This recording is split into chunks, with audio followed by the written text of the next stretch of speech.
दोस्तों आज इंडिया में एक अजीब सा ट्रेंड चल रहा है। एक तरफ तो है स्मार्टफोन्स जो कि 1 लाख रुपए के प्राइस पॉइंट को क्रॉस कर रहे हैं और दूसरी तरफ है पूरा का पूरा इलेक्ट्रिक स्कूटर जो कि 35,000 से 45,000 रुपए के बीच में मिल रहा है। और सबसे शॉकिंग बात दोस्तों कि इनमें से कई ऐसे स्कूटर्स हैं जिनमें चलाने के लिए ना तो कोई रजिस्ट्रेशन चाहिए और ना ही कोई ड्राइविंग लाइसेंस। खाओ माँ कसम। और इनफैक्ट सोशल मीडिया पे आपने कई सारे एड्स देखे होंगे जिसमें वो बोलते हैं कि licence free EV scooters, 100 kilometre of range, only 999 EMI और पेट्रोल से आजाद। लेकिन असली सवाल दोस्तों यहाँ पर ये आता है कि क्या ये स्कूटर एक्चुअली में स्मार्ट डील है भी या नहीं, या फिर इंडिया में एक नया low quality EV bubble create हो रहा है। तो आज की इस वीडियो में हम कोई इमोशनल या फिर स्पॉन्सर्ड बातें नहीं करेंगे।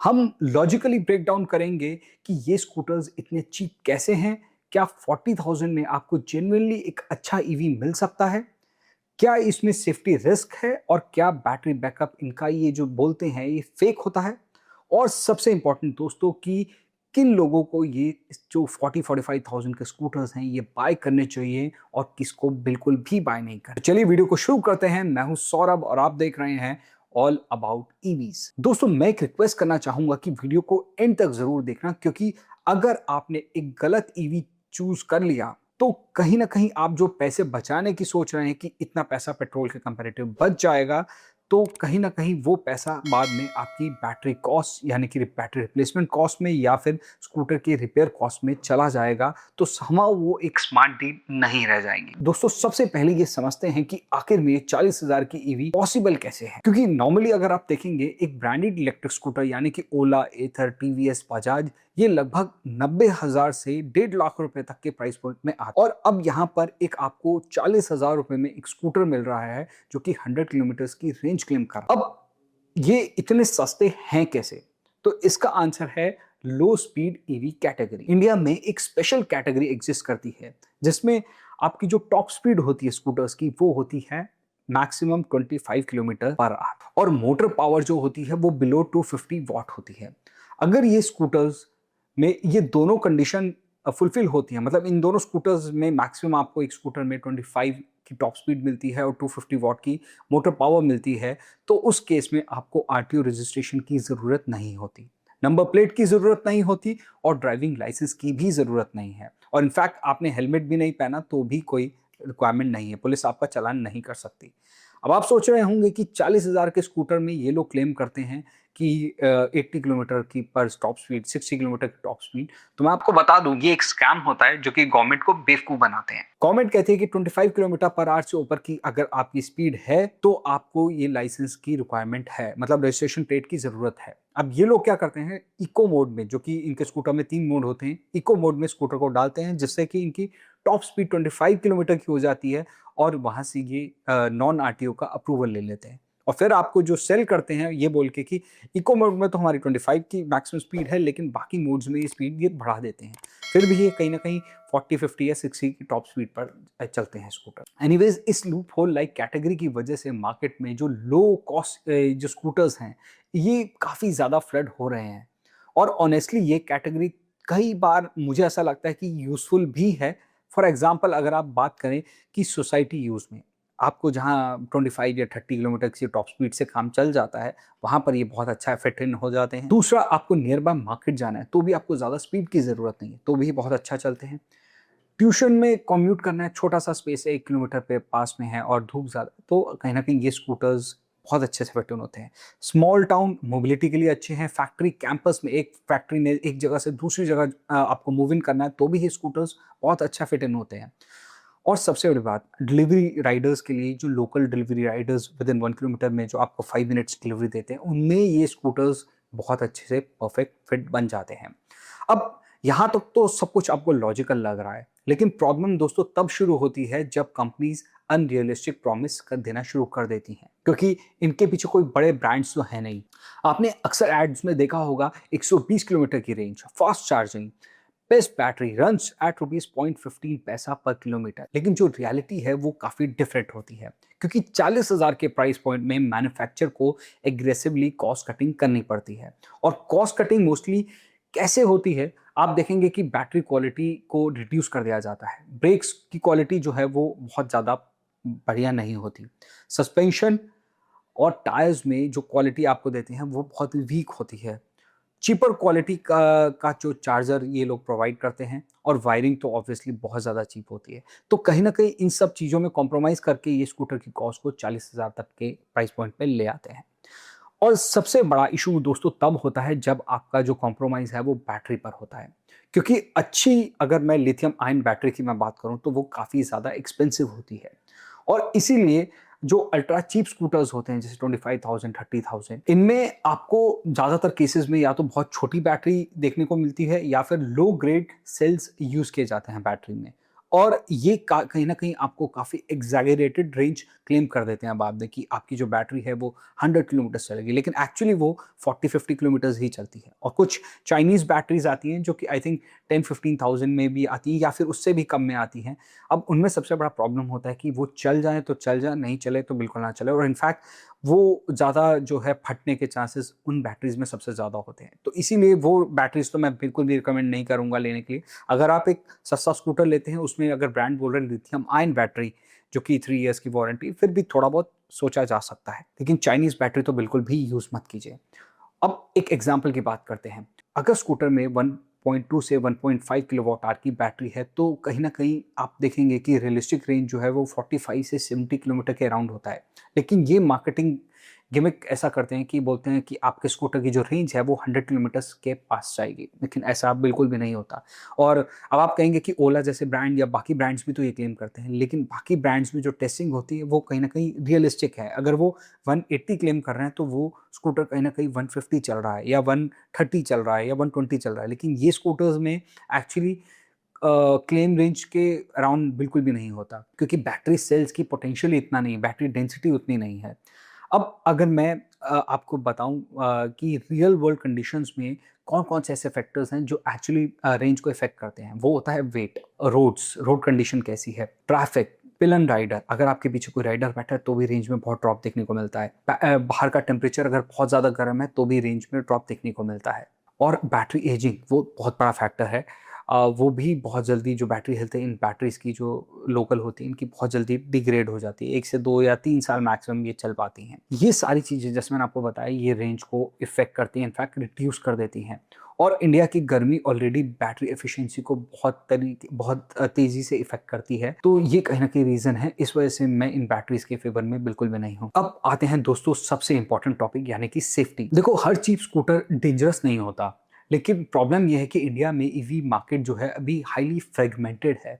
मतलब बहुत सारे छोटे-छोटे ब्रांड्स हैं जो कि असेंबल कर रहे हैं स्कूटर्स चाइना से इम्पोर्टर्स हैं, इम्पोर्ट करवा के लाते हैं पार्ट्स और उसको असेंबल कर लेते हैं। लेकिन इसमें क्या है कि कई कंपनीज़ हैं जो प्रॉपर टेस्टिंग नहीं करती। चाइना से पार्ट्स मँगवाए, बैटरीज़ मँगवाई और वो सारा असेंबल करके आपको दे दिया। प्रॉपर टेस्टिंग नहीं होती, उनका प्रॉपर सर्विस नेटवर्क नहीं होता। मतलब आपने स्कूटर तो सेल कर दिया उन्होंने, आपने ले लिया, बाद में स्कूटर में प्रॉब्लम आई तो उनका कोई सर्विस सेंटर ही नहीं। पार्ट्स की जो स्टैंडर्ड जो बेसिक क्वालिटी है वो भी बहुत कहीं न कहीं वीक होती है, स्टैंडर्ड क्वालिटी नहीं होती। मिनिमम क्वालिटी तो जो चाहिए होती है इंडिया में, वो बिल्कुल भी नहीं प्रोवाइड करता। और कुछ केसेज़ में ये non certified chargers, poor thermal management और वीक वायरिंग का यूज़ करते हैं। मतलब आप सोचेंगे स्कूटर आप बहुत ज़्यादा गर्म हो गया तो उस केस में फायर चांसेस भी बढ़ जाते हैं और उसी की वजह से लोगों को लगता है कि ईवीज़ पूरी ईवी इंडस्ट्री है वो कहीं न कहीं इस पे बैड इम्पैक्ट आता है। मतलब लगता है कि ये ईवीज़ जो हैं वो सेफ नहीं है इंडिया में, जबकि ऐसा नहीं है। ओला, एथर, बजाज ये सब अपनी बैटरीज़ की बहुत रिगरस टेस्टिंग करते हैं और बैटरीज़ ऐसे फटती नहीं हैं, ईज़िली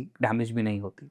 एनीवेज़ इन बैटरीज़ के साथ सबसे बड़ा रिस्क होता है फायर का और इसी वजह से एक्सपर्ट रिकमेंडेड करते हैं कि जो भी आप अगर आप स्कूटर ले रहे हो तो एक कुछ चीज़ें हैं जो आपको ज़रूर चेक करनी है जैसे कि बैटरी है वो BIS सर्टिफाइड है भी या नहीं, AIS 156 कंप्लायंस है कि नहीं, वारंटी सपोर्ट आपको मिल रहा है कि नहीं, फिजिकल सर्विस सेंटर है कि नहीं उस ब्रांड का। और इनफैक्ट आप देख रहे हैं कि गवर्नमेंट भी ईवी बैटरी सेफ्टी नॉर्म्स को काफ़ी मतलब टाइट कर दिया है पहले के कंपैरेटिव में।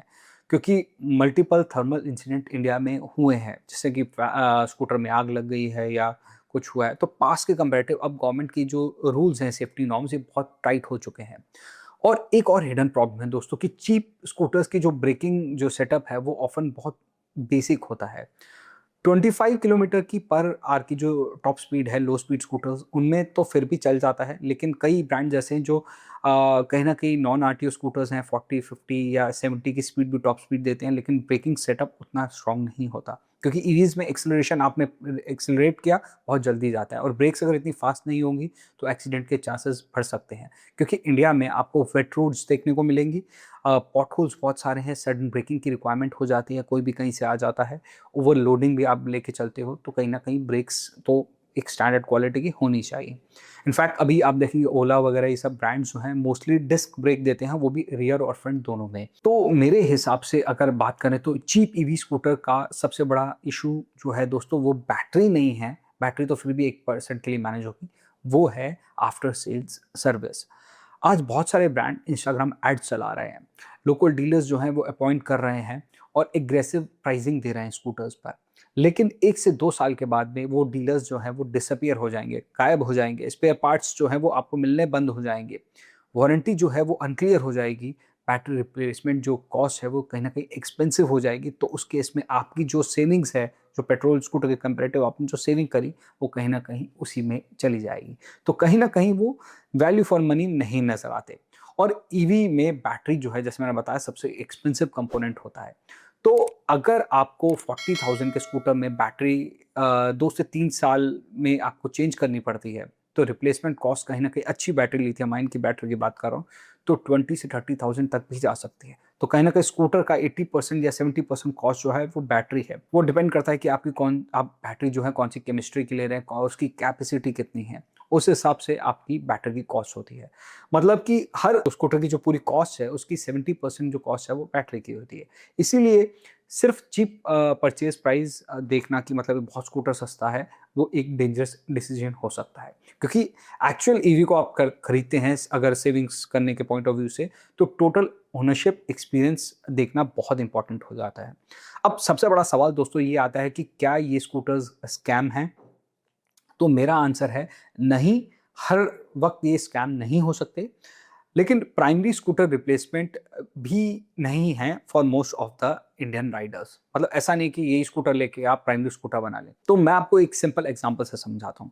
अगर आपकी जो डेली रनिंग 3 से 5 किलोमीटर की आप ट्रैवल करते हो, लोकल यूज़ है आपका, और स्पीड जो है एक्सपेक्टेड जो है आपको, अगर घर से बाहर या 1-2 किलोमीटर जाना है और स्पीड 25-30 के बीच में चलती है, और आपका बजट टाइट है, तो और चार्जिंग भी घर पर अवेलेबल है, तो उस केस में ये चीप स्कूटर बहुत प्रैक्टिकल हो सकते हैं। क्योंकि आप देखिए, आपने स्कूटर को ज़्यादा नहीं चलाया तो बैटरी हीट नहीं होगी, उस केस में बैटरी ये चल जाती हैं। दूसरा, आपने इसको ज़्यादा मतलब ऐसा नहीं कि पॉट होल्स में कूद आ रहे हैं या बहुत लॉन्ग डिस्टेंस पे चला रहे हैं, स्पीड भी आपकी कम है, तो बैटरी पे हीट पे फ़र्क नहीं पड़ता। और जिस प्राइस पॉइंट पे आते हैं, तो अगर आप कम भी चलाते हैं तो आपकी कहीं न कहीं बैटरी जो 3 से 4 साल चलने वाली है, वो कहीं न कहीं 8 से 10 साल भी चल सकती है इन स्कूटर्स में, अगर आप कम चलाते हैं।